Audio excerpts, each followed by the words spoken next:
Grinders. All right, so I'm gonna show, this is our grinder, has a little safety thing.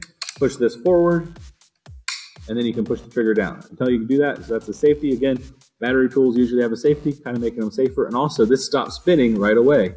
So you let go of the trigger and it stops spinning. Whereas a regular grinder, it's gonna keep spinning until momentum slows it down. So these are safer. Right now I have a sanding pad on it. I was showing people how to cope with this thing. So this one is a pretty safe bit. It really gives you a bad brush burn. It'll cut through your shirt, but it'll probably break skin, but it's not gonna cut off your finger. And so when we're using this, we take the guard off of it because I need to for how we are coping. In general though, you do not want to remove the guard. I'm gonna take it off. So if you saw when I'm removing this, I was able to do that with my hand. There's a button on the back and then I can turn it off because I only hand tighten this. A lot of people don't know that you can do that, but hand tight is usually tight enough. So I am missing a piece. Let me grab it out of the bag. So there is different attachments. Again, this is a sanding one. And so how this one works, it has a backer plate. You slide this on, sandpaper, and then there's this lock nut, you call it, that slides into there. And that's what screws onto it.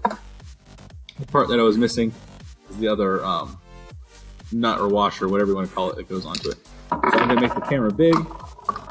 And we'll look at this. So here is the guard that was removed. If you're using a cutting wheel, which would be a wheel that's going to cut through metal, or they make wheels to cut through concrete, you want to make sure you put the guard on. Always wear safety glasses when you're doing these as well. These ones throw a lot of sparks, and watch what you're cutting around you because if a spark hits it, could burst into flames. So make sure you're watching the directions you're throwing your sparks. And with the guard, you can control that, where they spray. Even your own pant leg, you can catch your jeans on fire. So make sure you're being careful where you're throwing your sparks. And with these are basically a real, like a fiber, I'm trying to think of what it's like, fiber tape that's coated with an abrasive.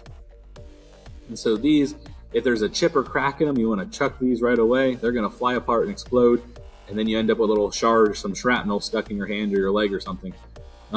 They're dangerous when they have cracks in them, so make sure you store them nicely so they don't get those cracks or any damages, and then just replace them. These are cheap. And so as you go, don't go all the way till you get too far into the middle. Just replace it and get a new one. Like I said, they're pretty cheap. So this would be to cut through metal. It's a real thin one. They make different thicknesses. Some are just used to grind metal away. This one's designed to cut through it. And so first, we'll put on our guard. This one, you put it on upside down to start out, and then you just twist it. There's a little thing to control the angle, right? You push this lever at the top and you can spin the angle around. And so this is what I mean, you can control which direction your sparks work. So say you're holding it like this, you can adjust this angle and that's gonna change where the sparks come out. Because basically the sparks get thrown in here and then they shoot out the side, right? And so you can control, by aiming this, you can control where your debris flies, right? And so this is, obviously you're not going to put it completely upside down, because what this is designed to do, it keeps your fingers from ever coming in contact with that cutting wheel. Because sometimes it's real easy to do it. You're doing it, and then your hand slides forward and it goes into the wheel. And so this is to protect you from that. And so when you're changing your blade, put it on. Notice there's a little raised edge on this. I don't know if you can see in the camera. There's a slight bump out. So that's what actually your wheel goes around. It's kind of like it holds it in place. And then when you tighten the other one down that has threads on it, it pinches it around that spot. So again, there's a button here to lock it so it doesn't just, if I try to spin this by hand, it's just going to keep spinning. You got to lock it in place. And like I said, you can actually tighten these things by hand and you're good to go, right? But some people, for different things, maybe a concrete one or something, you really need to tighten down. These things come with a special wrench. And so then you can use it, you put it in there, it has these holes on there. So those holes are designed for the special wrench to fit into, and then you can tighten it. The problem is if you use a wrench to tighten it, you definitely need a wrench to take it off. Sometimes even if you hand tighten it, it'll tighten itself. But if you hand tighten it, you usually don't need one of these tools because kind of like a Chuck key, these things go missing. or it's back in your toolbox, which is in your truck, and you're up on the second story of a building. It's a real pain to have to go walk all the way to go get this thing. So, hand tightening is all right. Now, this one doesn't have a direction. It looks like I put it on upside down. It doesn't really matter. If there were a direction telling you which way to put it, that's important. Some of them are omnidirectional. They don't matter. And so now you can see this is going to protect my fingers from ever coming in contact with that. So again, lots of times you're cutting on the side like this. Your hands are right close to that. You don't want that even a chance for it to come and hit your finger, right? Because these things will do some serious damage. So hang on real tight. There's handles you can put onto it. Again, all kinds of different attachments that you can use. That is your grinder. Grinders come in all kinds of shapes and sizes. That would be an angle grinder, is what they would call it.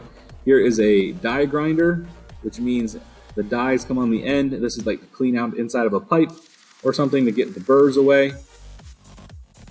And so you'd be using a burr bit, would be what that's called, in a die grinder to clear out those things. I don't have any on me. There's, if you're using a big grinding station like this is a bench grinder. It's called a ring test. And so you know how I said those little ones, you want to make sure it doesn't have any cracks or any chips in it or it might fly apart? Same thing with these big heavy duty grinder wheels. And so what you do is you take a piece of metal and you tap it.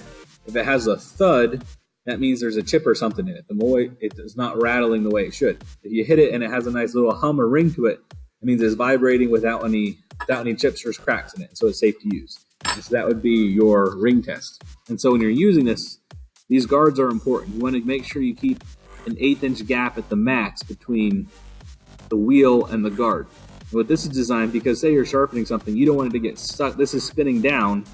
You don't want your thing to get stuck in there and wedged and then it cracks your fingers or knuckles or something. So you want to make sure you keep this tight so that you don't get your tool stuck in that spot. And so this would be a grinding station. So remember, you do the ring test before you use them, and then keep that guard an 1/8 away. And here is a face shield. You can see this just helps keep these parts from flying in your face, but you're going to definitely want to wear safety glasses when doing this at all times. Whenever you're working with grinders, almost #1 tool, make sure you're using your safety glasses. There's one tool you use the safety glasses for. It's any kind of grinder, all right? So again, all kinds of different attachments. You can get some with dust collection and stuff where you can hook a vacuum on. There's not really pictures of more kind of wheels, but you can get wire brushes, you can get buffing pads to like shine up your car, and those burr bits are used like get rid of burrs. That's what they're used for.